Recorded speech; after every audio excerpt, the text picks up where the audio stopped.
एक बार की बात है, एक छोटे से गांव में एक आदमी रहता था। उसके घर के पास में एक पहाड़ था, जहां पर वो रोज सुबह जाता। उस पहाड़ पर थोड़ी देर के लिए वो बैठता, फिर वापस आ जाता। तो रोज की तरह वो सुबह सुबह जा रहा था। पीछे से उसका छोटा सा बेटा आया। उसने आकर के उसका हाथ पकड़ लिया और कहा कि आज मैं भी आपके साथ चलूंगा। उसने पहले तो उसको थोड़ा सा समझाया और मना किया। कहा कि जो रास्ता है वो बहुत ही छोटा है और चढ़ाई बहुत ज्यादा है, तो तुम मेरे साथ नहीं चल पाओगे। लेकिन फिर जब उस बेटे ने जिद करी तो पिता मान गया। तो दोनों पहाड़ पर चढ़ने लगे। पिता ने बेटे का हाथ कस के पकड़ा हुआ था। लेफ्ट साइड में पहाड़ थे, राइट साइड में खाई थी और रास्ता बहुत ही छोटा था। और वो पहाड़ की चोटी तक पहुंचने ही वाले थे, तभी रास्ते में एक बड़ा सा पत्थर आया। क्योंकि पिता उस रास्ते पर रोज आता था, तो उसको पता था कि वहां पे पत्थर है, तो वो साइड से निकल गया। लेकिन जो बेटा था उसका ध्यान कहीं और था, तो उसका घुटना जा करके उस बड़े से पत्थर पर टकरा गया। तो फिर उस बच्चे के मुंह से एक चीख निकली।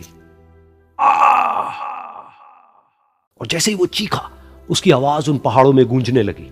इससे पहले उस बच्चे ने कभी भी अपनी आवाज की गूंज नहीं सुनी थी, तो उसे समझ नहीं आया कि क्या हो रहा है। वो अंदर से थोड़ा सा घबरा गया। उसे लगा कि शायद कहीं कोई है जो छुप करके उसको देख रहा है और उसका मजाक उड़ा रहा है। फिर उस बच्चे ने बोला, कौन हो तुम? कौन हो तुम?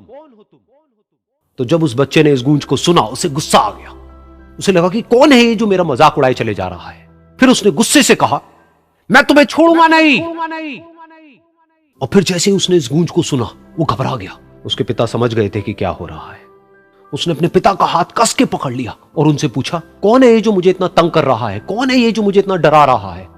तो उसके पिता थोड़ा सा मुस्कुराए और उन्होंने खाई की तरफ देखा और जोर से बोला, मैं तुमसे बहुत प्यार करता हूं।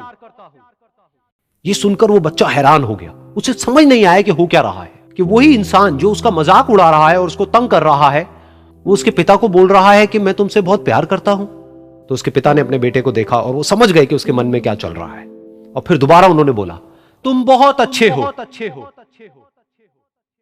और ये सुनकर उनका बेटा भी थोड़ा सा मुस्कुराया और पूछा अपने पिता से कि ये क्या हो रहा है। और फिर उसके पिता ने अपने बेटे को समझाया, ये जो आवाज तुम सुन रहे हो ना, ये किसी और की नहीं है, ये तुम्हारी ही आवाज है जो कि पहाड़ों में गूंज रही है। और तुम्हें अपनी ही आवाज सुनाई दे रही है। जैसा तुम बोलते हो ठीक वैसा ही तुम्हें सुनाई देता है। अगर तुम गुस्से से कुछ कहोगे तो पलट करके जो आवाज आएगी उसमें भी गुस्सा होगा।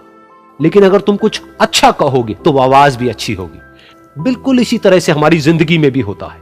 जैसा तुम अपने मन में इस जिंदगी के बारे में सोचते हो, ये जिंदगी तुम्हारे लिए बिल्कुल वैसी ही हो जाती है।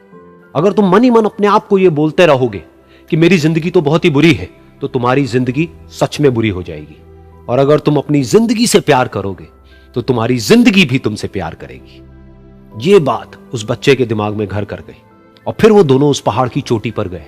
लेकिन बच्चे के दिमाग में यही बात घूम रही थी। और फिर वो बच्चा खिलखिला के हंसा और उसने अपने दोनों हाथ खोले और अपनी पूरी ताकत से बोला, मैं तुमसे बहुत प्यार करता हूं।